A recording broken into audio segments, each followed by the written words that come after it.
Hello everyone, my self Viren Wadhwa from Swastik education. आज हम आप लोगों के साथ सीबीएसई द्वारा published sample paper for this academic years board exam that is 2025-2026 का डिस्कशन करने वाले हैं, फिजिक्स सैंपल पेपर का। ठीक है, so without wasting any time book pen निकाल लो, पेन पेपर निकाल लो, लिखना स्टार्ट करेंगे मेरे साथ। अपने इस पर्टिकुलर वीडियो में section A of the sample paper को डिस्कस करने वाले हैं। The videos would be uploaded section wise, तो उस हिसाब से अपने ट्राई कर सकते हैं। चलिए, मैं ये अपेक्षा रखता हूं कि आप एक बार वीडियो पॉज करके पहले क्वेश्चन खुद सॉल्व करेंगे एंड देन उसके बाद फॉलो अलोंग करेंगे। That's the best way to score very amazing marks in physics exams, because जब तक वो खुद से सॉल्व नहीं होगा, वो कंसेप्ट बिल्डिंग नहीं होगा, तब तक नहीं चलेगा। And what I observed was कि जो सीबीएसई है वो फिजिक्स के सैंपल पेपर्स या फिजिक्स के पेपर धीरे धीरे कंसेप्चुअल करती जा रही है। ऐसा नहीं है कि पढ़ लिया और हो गया, वाई पे फोकस उनका बरकरार है। So without wasting any time आज के लेक्चर को स्टार्ट करते हैं। सेक्शन ए डिस्कस करा जा रहा है। फर्स्ट क्वेश्चन है हमारे पास, if a charge hollow sphere and a solid sphere, तो दो स्फीयर है, एक हॉलो स्फीयर है कुछ चार्ज किया हुआ, एक सॉलिड स्फीयर है। जो हॉलो स्फीयर है वो एल्यूमिनियम का है, जो सॉलिड स्फीयर है वो कॉपर का है, और दोनों का जो रेडियाई है वो इक्वल है, are in electrostatic equilibrium, then which of the following statements is true. ठीक है, सो सबसे पहले हम लोग को यह समझना है कि इस क्वेश्चन में इलेक्ट्रोस्टैटिक इक्विलिब्रियम का यूज करा गया है, इस वर्ड का यूज करा गया है। इलेक्ट्रोस्टैटिक इक्विलिब्रियम का मतलब क्या होता है कि दोनों जो स्फीयर्स है उनका पोटेंशियल सेम है। तो यहां से हम एक चीज सीख रहे हैं, कभी भी बोला जाए इलेक्ट्रोस्टैटिक इक्विलिब्रियम, इसका मतलब पोटेंशियल इज सेम। ठीक है, सो इसका मतलब क्या हुआ, potential of aluminium sphere is equal to potential of copper sphere. और पोटेंशियल का फॉर्मूला हम सबको पता है, पोटेंशियल का फॉर्मूला क्या होता है, के क्यू बाय आर। तो K Q of aluminium, Q of aluminium upon radius of aluminium, and copper के लिए भी K Q of copper upon radius of copper sphere. अब क्वेश्चन में ये बोला गया है कि दोनों का जो स्फीयर है उनका जो रेडियाई है वो इक्वल है, तो दोनों का रेडियस इक्वल दिया है। इसका मतलब क्या हुआ, R A is equal to R C given है। दोनों आर ए और आर सी कट हो जाएंगे, के और के कट हो जाएंगे, और आपको मिलेगा Q A is equal to Q C. मतलब जितना चार्ज आपका एल्यूमिनियम पे है उतना ही चार्ज आपका कॉपर के पास भी है। तो करेक्ट आंसर जो हो जाता है वो हो जाता है कि both the spheres are having equal charges. ठीक है, नेक्स्ट क्वेश्चन पे आगे बढ़ते हैं। वाओ, अच्छा सवाल है, देखेंगे। A coil of N turns, so हमारे पास एक कॉइल है जिसमें एन टर्न्स है, और वो जो वायर है वो वायर का डायमीटर आपको दिया हुआ है स्मॉल डी, एंड रेजिस्टिविटी उसकी भी आपको गिवन है दैट इज रो, और उसको एक सिलेंडर पे वूंड किया है। समझ में आ रहा है ना, एक सिलेंडर है उसके ऊपर एक वायर को वूंड किया है ऑफ एन टर्न्स, और हमें बोला गया है what is the total resistance between the two ends of the coil of the copper wire. So similar बात है या सिंपल बात है, हम लोग को क्या बोला गया है, कॉपर वायर का रेजिस्टेंस निकालना है। देखो, रेजिस्टेंस का फॉर्मूला क्या होता है, रेजिस्टिविटी की बात करी जा रही है, इसका मतलब देखो हमें क्या करना है वो हमें समझ आ रहा है। एक सेकेंड, कलर, रेजिस्टेंस जो है उसका मतलब होता है रो एल बाई ए, उसकी ये फॉर्मूला हमको पता है। अच्छा, रो गिवन है, अब थोड़ा फील करते हैं क्वेश्चन क्या कहना चाह रहा है। क्वेश्चन ऐसा कहना चाह रहा है कि हमारे पास एक सिलेंडर है, ठीक है, जिसका डायमीटर, ये जो सिलेंडर है इसका डायमीटर डी गिवन है, और आपको बोला गया हम लोगों ने एक वायर ली है जो इसके अराउंड वूंड की है। ये, अरे भाई, ये जो वायर है इसके नंबर ऑफ टर्न्स एन है ऐसा बोला गया है, और ये जो वायर है इसका डायमीटर भी गिवन है, वो स्मॉल डी है। ठीक है, अब हमें वायर का ही रेजिस्टेंस निकालना है। रेजिस्टेंस का फॉर्मूला रो एल बाई ए होता है, जहां पे लेंथ भी वायर की लेंगे, एरिया भी वायर की लेंगे। ठीक है, लेंथ भी वायर की लेना है, एरिया भी वायर का लेना है। ओके, सबसे पहले बात करते हैं लेंथ की। अब देखो, लेंथ नहीं, एरिया की पहले बात करते हो, इजी बात है। तो देखो, एरिया क्या होता है, पाई आर स्क्वायर होता है, एरिया होगा पाई आर स्क्वायर। स्मॉल आर लिख देता हूं, कैपिटल आर ऑलरेडी यूज कर चुका हूं। अब जो मेरा स्मॉल आर है that is what, radius of wire, not the cylinder, radius of wire. तो जैसे वायर का डायमीटर d है तो उसका जो रेडियस होगा वो क्या होगा, रेडियस वुड बी d/2, तो रेडियस उसका हो जाएगा d/2।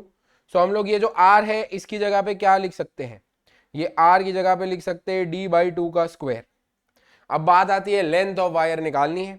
अच्छा, ये जो वायर मैंने इधर यूज की है इसका लेंथ निकालना है। मान लो ये वायर सिर्फ एक टर्न की होती, सिर्फ एक टर्न, ठीक है, तो वो सिलेंडर के अराउंड एक टर्न बनाती, सिलेंडर के अराउंड एक टर्न बनाती तो उसकी लेंथ क्या होती, जो सिलेंडर का सरकमफेरेंस है वही नहीं होती। बताओ, सिलेंडर का सरकमफेरेंस मान लो 2 मीटर है, तो वायर भी एक टर्न में चलती तो 2 मीटर चलती, 2 टर्न होता तो इंटू 2 कर देते, 3 टर्न होता तो इंटू 3 कर देते, राइट। सो समझ आ रहा है, अगर एक टर्न है तो जो लेंथ ऑफ वायर है वो सरकमफेरेंस ऑफ सिलेंडर है, 2 टर्न है तो 2 times circumference of cylinder, 3 turn है तो 3 times circumference of cylinder. So n turns है तो क्या हो जाएगा, लेंथ की वैल्यू हो जाएगी n times circumference of cylinder, ठीक है। अब मैं एमसीक्यूज ही है तो इसलिए ऐसे ही लिख रहा हूं, पूरा स्टेटमेंट नहीं लिख रहा, n टाइम्स, अब सिलेंडर का सरकमफेरेंस लिखना पड़ेगा 2πr' मान लेते हैं क्योंकि r भी यूज कर चुका हूं मैं अब, सो r'। अब रेडियस जो होता है वो डायमीटर का आधा होता है, हमको सिलेंडर का डायमीटर गिवन है, ठीक है, d/2, तो 2 कट हो जाएगा, इधर आ जाएगा n पाई और d, तो l की वैल्यू आपको मिल जाएगी n पाई d। अब ये l की वैल्यू यहाँ पे पुट कर दो, तो देखो रो l की जगह पे हमने लिखा n pi capital D whole upon pi small d square upon 4, pi और पाई कट हो जाएगा, 4 को ऊपर भेज देंगे, तो get the value as 4 rho n capital D by small d square. So I guess ये ऑप्शन में है, हमारा आंसर ए हो जाता है। ऊपर वाले का भी मैं ऐसा थोड़ा लिख देता हूँ ना, आंसर इज ए फर्स्ट वाले का, सेकेंड वाले का जो आंसर है वो भी ए हो जाता है। बढ़िया सवाल था, है कि नहीं। थर्ड क्वेश्चन पे आते हैं, फेजर डायग्राम गिवन है। फेजर डायग्राम गिवन हो तो मैं कुछ नहीं पढ़ता, मैं पहले अपना फेजर डायग्राम बना लेता हूं। मुझे पता है कि VL इधर होता है, मुझे पता है कि VC उसके एग्जैक्टली ऑपोजिट होता है, मुझे पता है कि करंट का हमेशा फेजर डायग्राम में ये साइड बनाना है या वोल्टेज ऑफ रेजिस्टेंस मुझे ये साइड बनाना है। ठीक है, अब देखो हमें पता है कि ये फेजर डायग्राम होता है, क्वेश्चन क्या कहता है, क्वेश्चन ने थोड़ा फेजर डायग्राम को टेढ़ा मेढ़ा कर दिया है। बस हमें ये ध्यान देना है कि हम कभी भी फेजर डायग्राम को देखें तो हम angle from the positive x axis लेते हैं। सो अगर आप देखोगे पॉजिटिव एक्स एक्सिस से कुछ एंगल है, मान लो ये थीटा, वो वोल्टेज का है। सो वोल्टेज का जो फेज है वो थीटा एंगल है, राइट। वोल्टेज का फेज क्या है, थीटा, वोल्टेज का फेज अज्यूम कर लेते थीटा। सो करंट का फेज क्या होगा, जो करंट का फेज होगा वो थीटा प्लस 90 होगा, है ना, थीटा प्लस 90 डिग्री होगा। समझ आ रहा है सबको, बराबर है। सो यहां से हमें दिख रहा है करंट जो है वो लीड कर रहा है, current Leeds voltage bye 90 degree. Current कब वोल्टेज को लीड करता है, जब वो एक, ये पॉसिबिलिटी कब है, जब वो एक प्योरली कैपेसिटिव सर्किट है। प्योरली कैपेसिटिव सर्किट में करंट वोल्टेज को 90 डिग्री से लीड करता है। सो प्योरली कैपेसिटिव सर्किट की बात करी जा रही है। इससे मुझे ये समझ आया ये फेजर डायग्राम देख के कि जो हमारे पास सर्किट होगा वो प्योरली कैपेसिटिव होगा। अब हमको बोला गया पहला option, when the frequency is increase then the impedance of the device decreases. क्या पता, देखते हैं। कैपेसिटिव सर्किट में जो कैपेसिटिव रिएक्टेंस होता है वो होता है 1/ωc, राइट। ओमेगा को मैं लिख सकता हूं 2πfc, फ्रीक्वेंसी इज f। हमको बोला गया अगर मैं फ्रीक्वेंसी बढ़ा दूं तो I can see that xc कम हो जाएगा, तो इंपिडेंस कम हो जाएगा।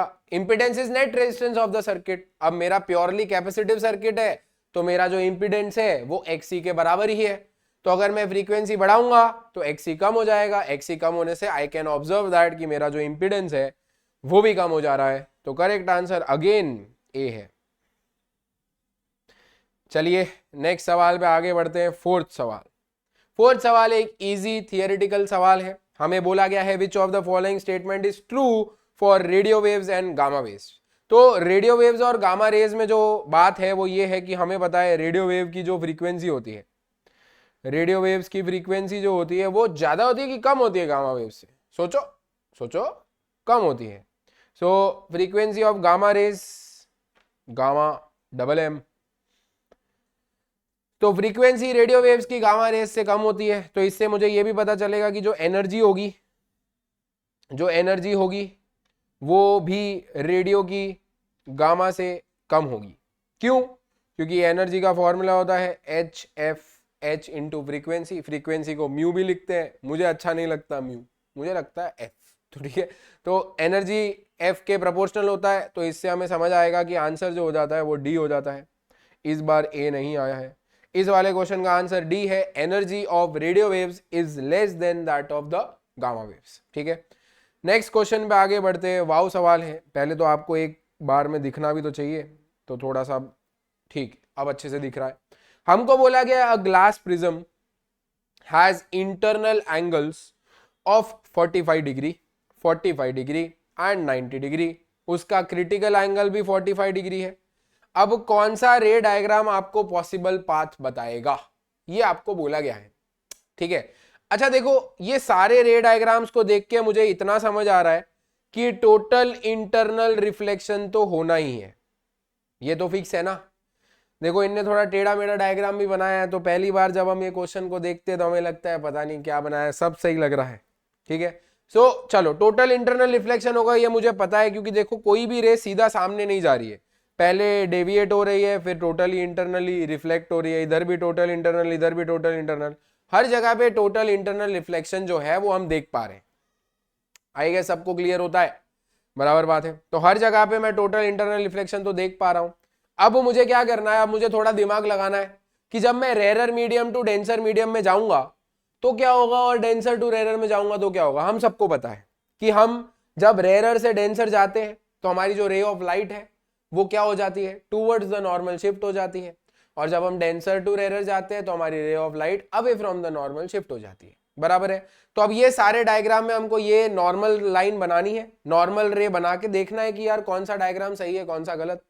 ठीक है, तो सबसे पहले वाले डायग्राम के लिए स्टार्ट करते हैं। मुझे तो लगता है डी तो पहले ही गलत है, क्योंकि यार देखो ये सरफेस के लिए नॉर्मल बनाऊंगा, तो ये सरफेस के लिए नॉर्मल बनाऊंगा तो नॉर्मल थोड़ी परपेंडिकुलर बननी चाहिए, ऐसे तो नहीं बनेगी, क्योंकि यार देखो डेविएशन ही नहीं है इधर कि मैं डेंसर टू रेयर मीडियम जा रहा हूं, मैं कहीं नहीं जा रहा, मतलब ना मैं टूवर्ड्स जा रहा हूं ना मैं अवे आ रहा हूं, विदाउट डेविएशन में सीधा चला जा रहा हूं। ये तो तभी पॉसिबल है जब ये लाइन नॉर्मल हो, और जो कि मुझे नहीं लग रहा कि ये नॉर्मल है, तो मैं डी ऑप्शन तो पहले ही हटा देता। चलो कोई बात नहीं, हम पहले ऑप्शन से ट्राई करते हैं।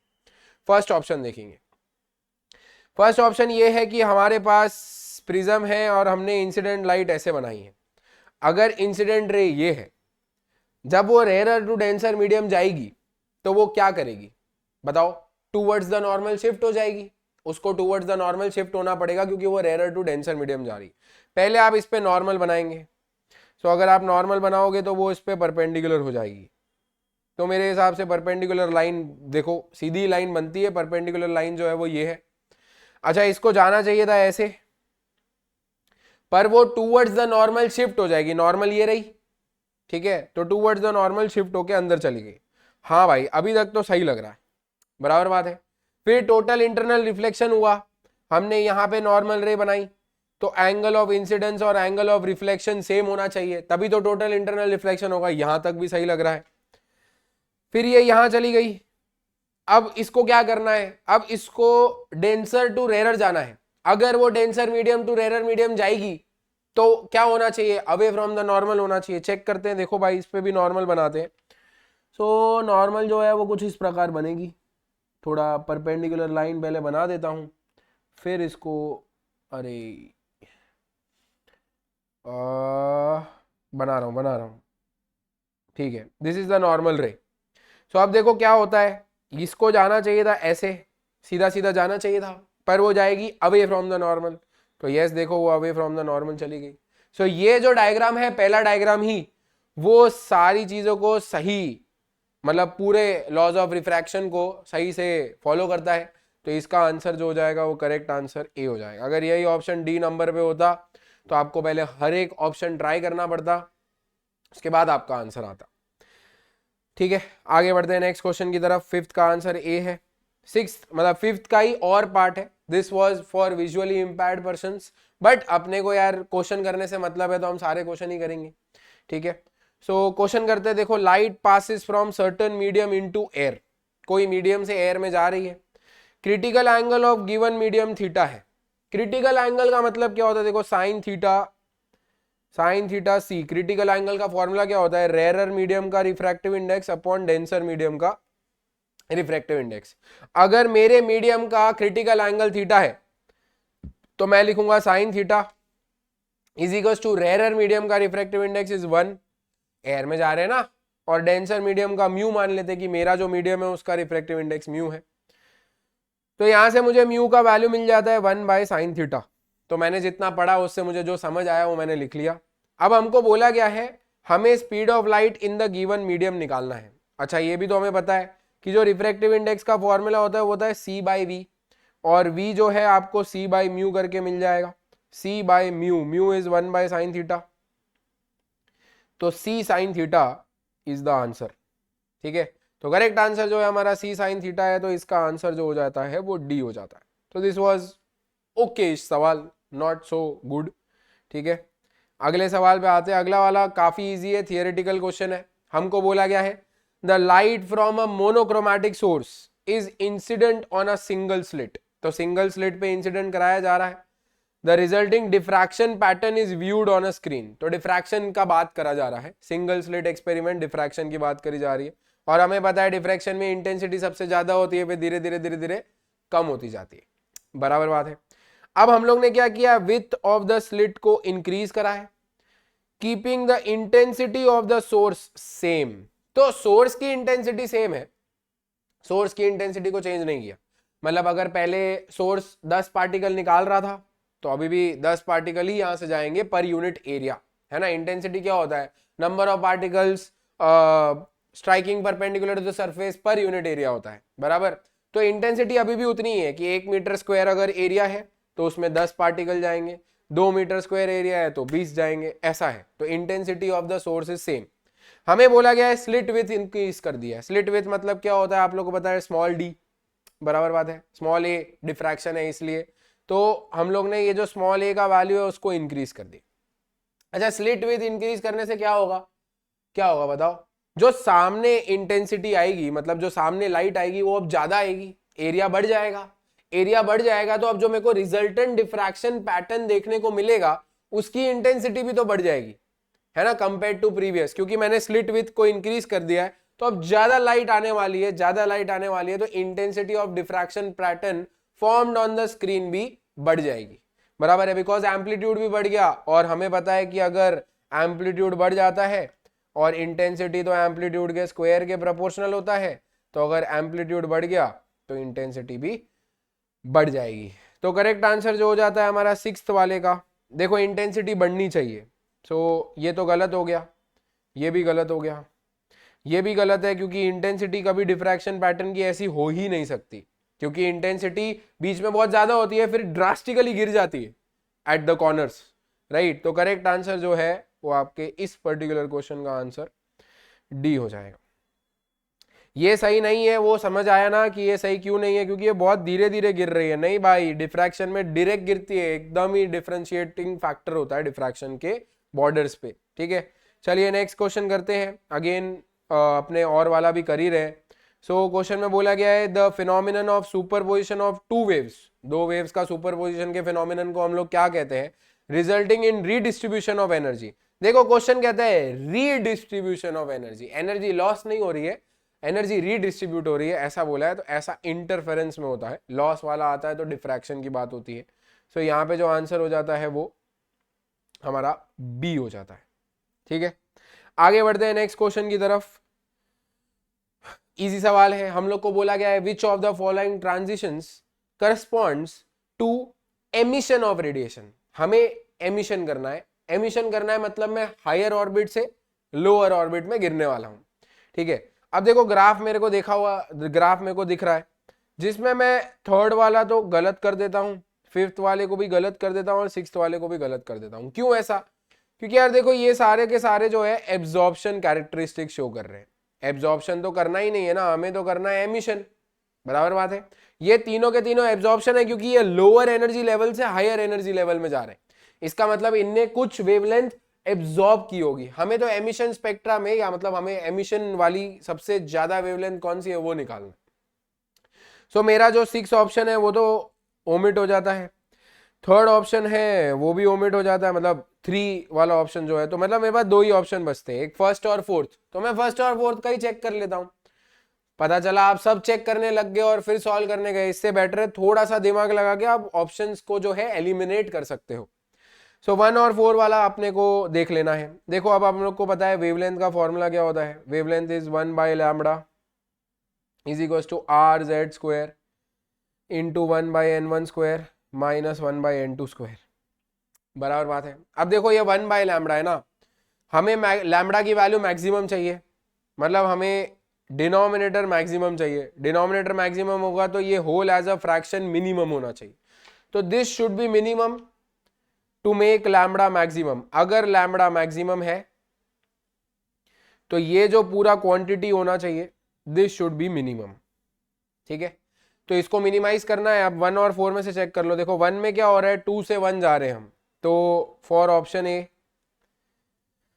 हम लोग N1 की जगह पे 1 लिखेंगे, N2 की जगह पे 2 लिखेंगे। तो 1 माइनस 1/4 3/4 आ रहा है, दैट इज 0.75। ठीक है, फॉर ए ऑप्शन। अगर हम सी ऑप्शन की बात करें, सो सी ऑप्शन में 1 सी वाला है 4 के लिए, ये रहा। तो 2 और 3 देखना पड़ेगा।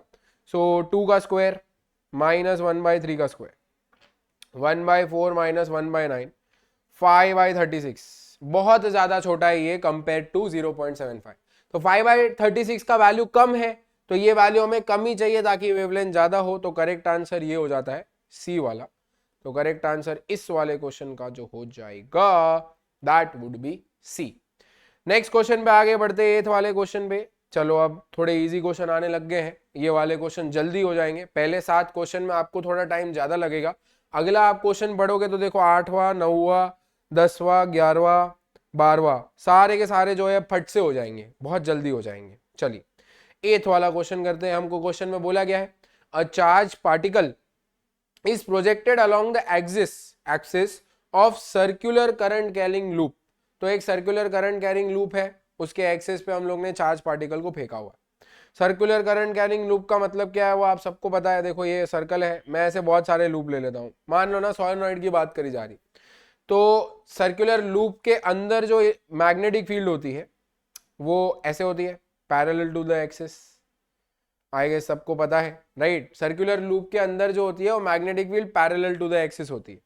अब मैंने एक चार्ज पार्टिकल को यहीं पे फेंका है विथ वेलोसिटी v, बराबर बात है। वेलोसिटी v से हमने उसको इसी डायरेक्शन में फेंका है, तो वेलोसिटी और मैग्नेटिक फील्ड का डायरेक्शन सेम है। तो देखो मैग्नेटिक फोर्स का फॉर्मूला होता है QV क्रॉस B, जो होता है QVB साइन थीटा, बराबर है। जहां पे थीटा जो होता है वो वेलोसिटी और मैग्नेटिक फील्ड के बीच का एंगल होता है। वेलोसिटी और मैग्नेटिक फील्ड के बीच में क्या एंगल दिख रहा है आप लोग को, यहाँ पे 0 डिग्री दिख रहा है। तो हम यहाँ पे लिखेंगे QVB साइन 0। तो जो फोर्स है वो उसको कुछ लग ही नहीं रहा, फोर्स नहीं है तो एक्सेलरेशन नहीं है, एक्सेलरेशन नहीं है तो उसकी वेलोसिटी कांस्टेंट है, जिस पाथ से आया था उसी पाथ से चलता बनेगा। ठीक है, so correct answer would B D. 8th का आंसर जो हो जाएगा वो डी हो जाएगा कि the charge particle will move with constant velocity. Next question में आगे बढ़ते हैं। नेक्स्ट क्वेश्चन भी काफी फेमस सवाल है, जब भी हम चैप्टर नंबर 6 पढ़ते हैं इलेक्ट्रोमैग्नेटिक इंडक्शन, तब हम लोग ये सवाल को बहुत बारी देखते हैं कि हम लोगों को बोला गया है हमारे पास एक मैग्नेट है, उसको हमने फ्रीली छोड़ दिया तो उसको जो एक्सेलरेशन मिलेगा वो ग्रेविटी का मिलेगा। बट यहीं पे अगर एक सॉलिनॉइड है तो क्या होगा वो हमें देखना है। तो इस वाले केस में जो एक्सेलरेशन है वो ग्रेविटी के बराबर है, इस वाले केस में जो एक्सेलरेशन है क्या वो ग्रेविटी के बराबर होगा कि कम होगा कि ज्यादा होगा, वो बताओ। सो देखो यहाँ पे क्या होता है कि हम लोग अचानक ही मैग्नेटिक फ्लक्स को इंक्रीज कर रहे हैं, तो there is change in magnetic flux.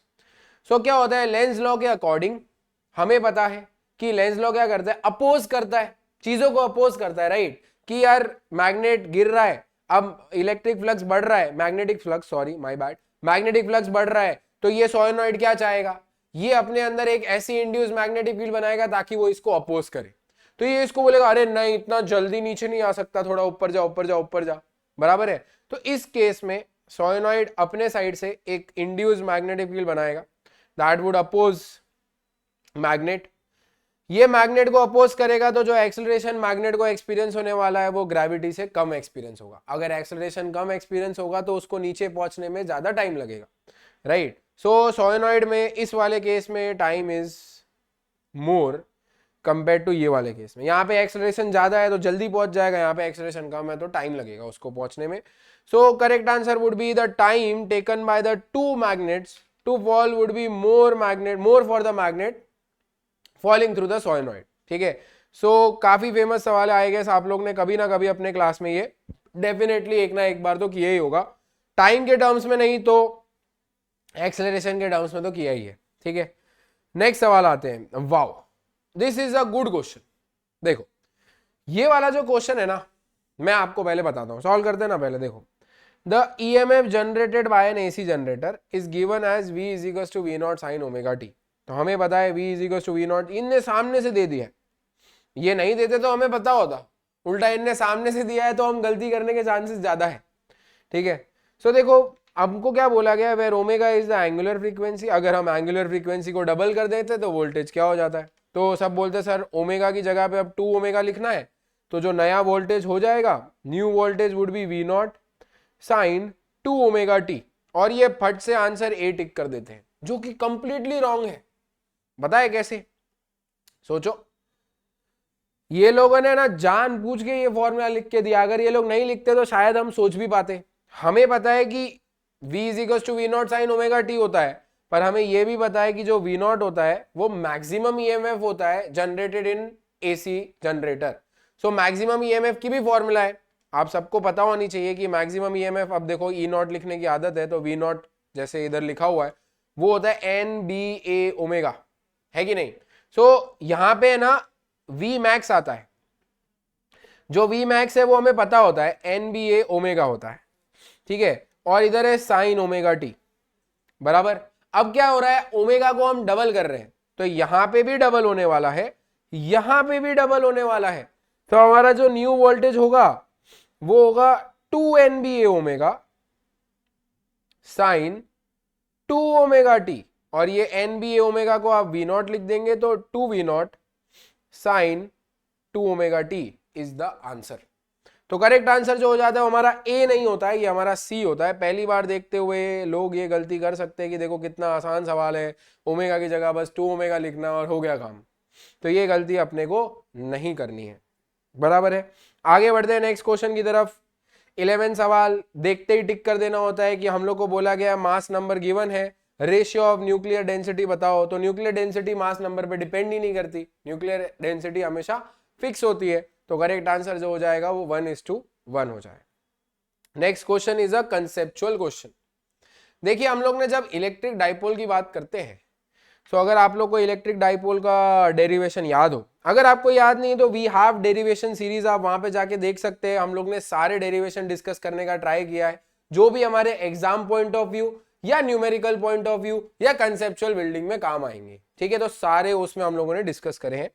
सो हमने एक चीज देखी थी कि अगर हम इलेक्ट्रिक डाइपोल ले लेते हैं माइनस क्यू और प्लस क्यू, राइट, सो उसकी वजह से हम लोगों ने एक इधर और एक इधर इलेक्ट्रिक फील्ड कैलकुलेट करी है, क्योंकि वो डेरिवेशन ही है कायदे से हमारे सिलेबस में। सो जब हम लोग एक्सियल पोजीशन पे डेरिवेशन करते थे ना तो इलेक्ट्रिक फील्ड इधर आई थी आई कैप डायरेक्शन में, बराबर। और जब हम लोग इक्वेटोरियल पोजीशन पे इलेक्ट्रिक फील्ड निकाले थे ना तो हमारी इलेक्ट्रिक फील्ड जो है वो इस डायरेक्शन में आई थी, माइनस आई कैप पे। सो माइनस आई कैप में इक्वेटोरियल पोजीशन पे ये आई थी और एक्सियल पोजीशन में इधर आती है। अब there is a magnetic field and electric field dipole analogy. जो सारे फॉर्मूला इलेक्ट्रिक डाइपोल में पढ़ते हो वो सारे के सारे आप मैग्नेटिक डाइपोल में भी पढ़ते हो। अब हम लोगों को पता है current carrying circular loop magnetic field line generate करता है, और वो जो मैग्नेटिक फील्ड लाइन जनरेट करता है वो बार मैग्नेट की तरह ही करता है। एंड हमको अब ये पूछा गया है कि P पॉइंट पे जो मैग्नेटिक फील्ड होगी, Q पॉइंट पे जो मैग्नेटिक फील्ड होगी वो किधर होगी। सो P एक एक्सियल पॉइंट है तो मैग्नेटिक फील्ड आपको यहां देखने को मिलेगी, Q एक इक्वेटोरियल पॉइंट है तो मैग्नेटिक फील्ड आपको उसके अपोजिट डायरेक्शन में देखने को मिलेगी। ठीक है, तो this is a very good सवाल, अच्छा कंसेप्चुअल सवाल है। अगर आप लोग ने डेरिवेशन को कंसेप्चुअली नहीं समझा होगा कि यार उसका डायरेक्शन कैसे आता है और किधर आता है, तो फिर आप ये चीजें भूल जाओगे या ये चीजें आप क्वेश्चन सॉल्व नहीं कर पाएंगे। इसलिए derivation are must for concept building. ठीक है, रटने के लिए नहीं है वो। सो करेक्ट आंसर क्या होगा वो देखना है। So correct answer is B, the deflection of magnetic needle at point P and Q will be in the opposite directions. तो करेक्ट आंसर आपका यहां पे हो जाएगा बी। नेक्स्ट क्वेश्चन पे आगे बढ़ते हैं अपने फटाफट 13 क्वेश्चन पे आ जाते हैं। 13 क्वेश्चन में हमें बोला गया है total energy of an electron of in hydrogen atom is negative. सही बात है, टोटल एनर्जी का हमें फॉर्मूला पता है -13.6 into Z square by n square eV, right. So total energy जो है वो नेगेटिव होती है, बराबर है, this is true, right. The centripetal force is provided by electrostatic force, this is also true. Centripetal force जो होता है इलेक्ट्रॉन को वो कौन लगाता है, वो इलेक्ट्रोस्टैटिक फोर्स लगाता है। न्यूक्लियस के अंदर बैठे हुए प्रोटॉन्स इलेक्ट्रॉन्स को इलेक्ट्रोस्टैटिक फोर्स लगाते हैं, तो that behaves as centripetal force, that's also true. But ये करेक्ट एक्सप्लेनेशन नहीं है, इस वजह से टोटल एनर्जी नेगेटिव है ऐसा नहीं है, राइट। तो करेक्ट आंसर जो इस वाले केस का होगा वो बी हो जाए। तो correct answer for this particular question is B, assertion is true, reason is true, but not the correct explanation. Next question पे आगे बढ़ते हैं। अच्छा सवाल, कंसेप्चुअल सवाल। आई गेस हम लोगों ने कभी एनसीईआरटी में ऐसे सवाल नहीं देखे होंगे। So the critical angle of the light passing through glass to air is minimum for violet colour, wavelength of blue light is greater than the light of the other colours. देखो ये reason तो false है, reason तो definitely false है, क्योंकि red light की wavelength सबसे ज्यादा होती है, ब्लू लाइट की थोड़ी।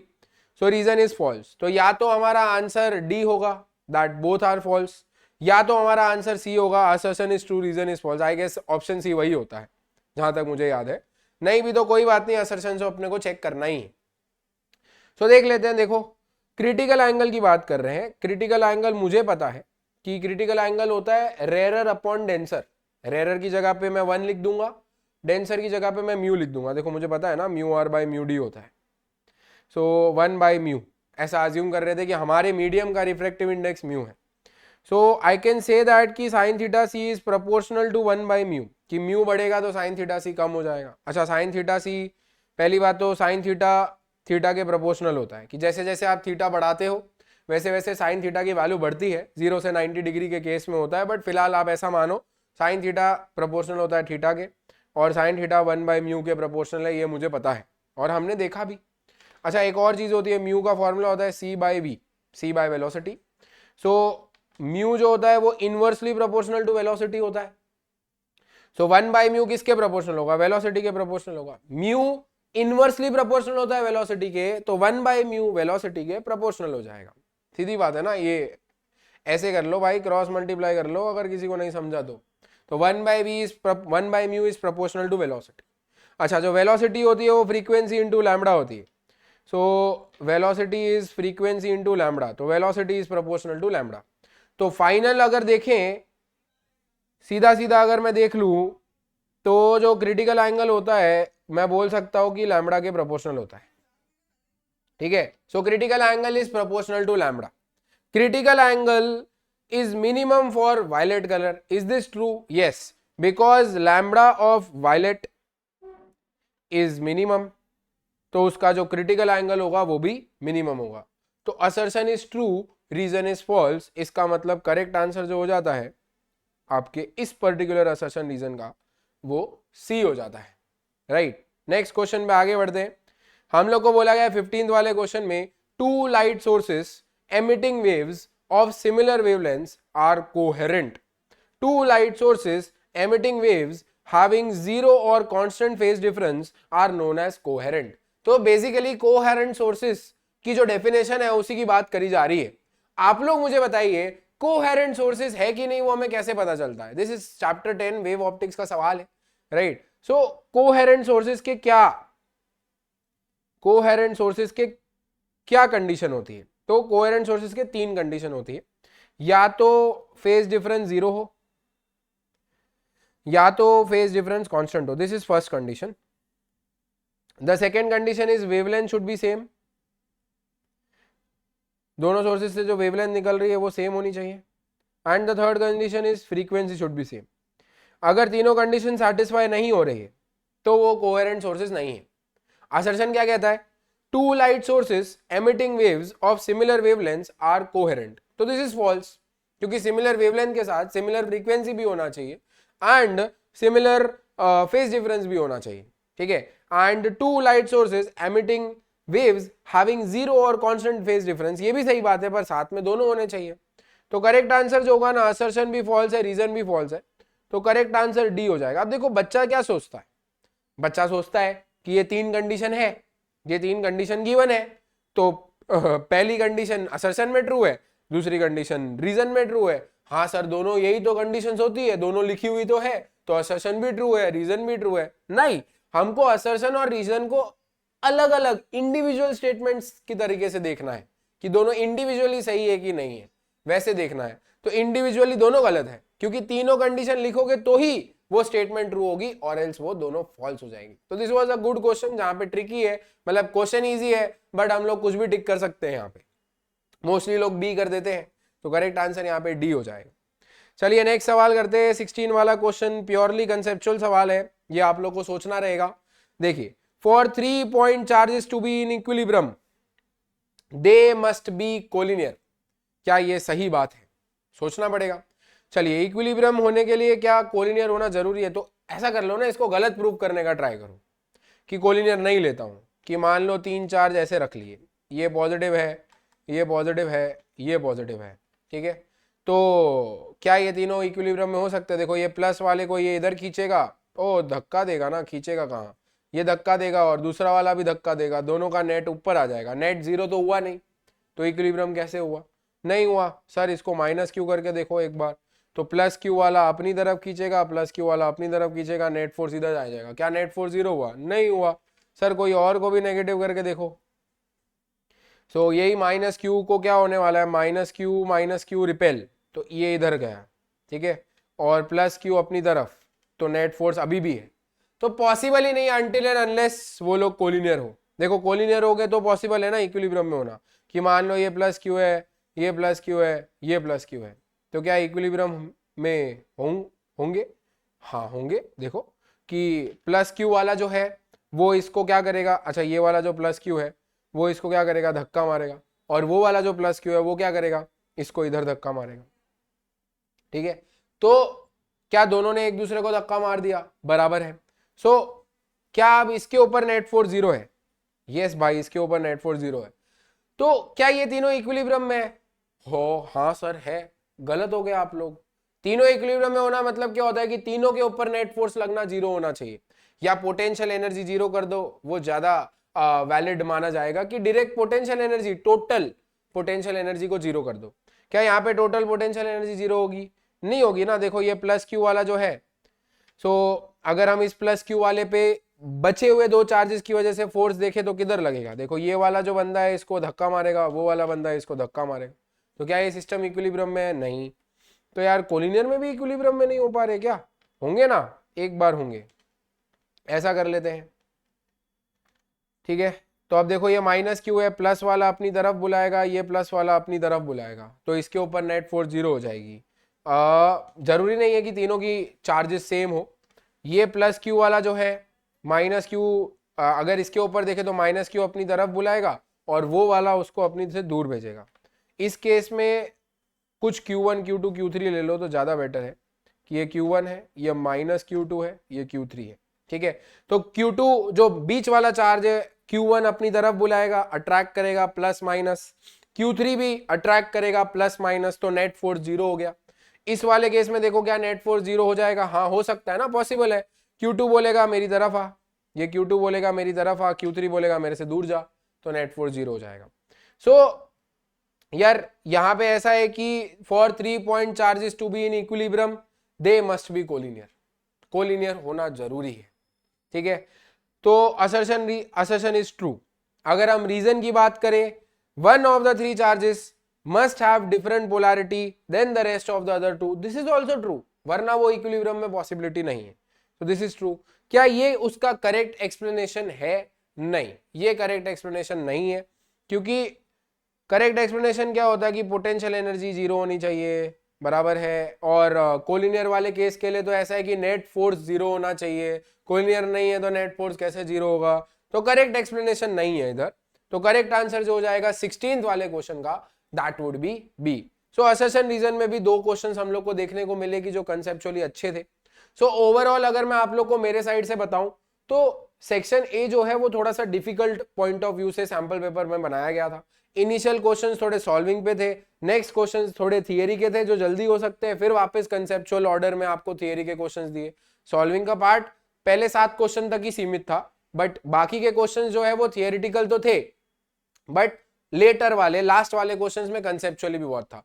तो 33% solving, 33% was easy and 33% rest जो थे थियरी वाले वो कंसेप्चुअल थे।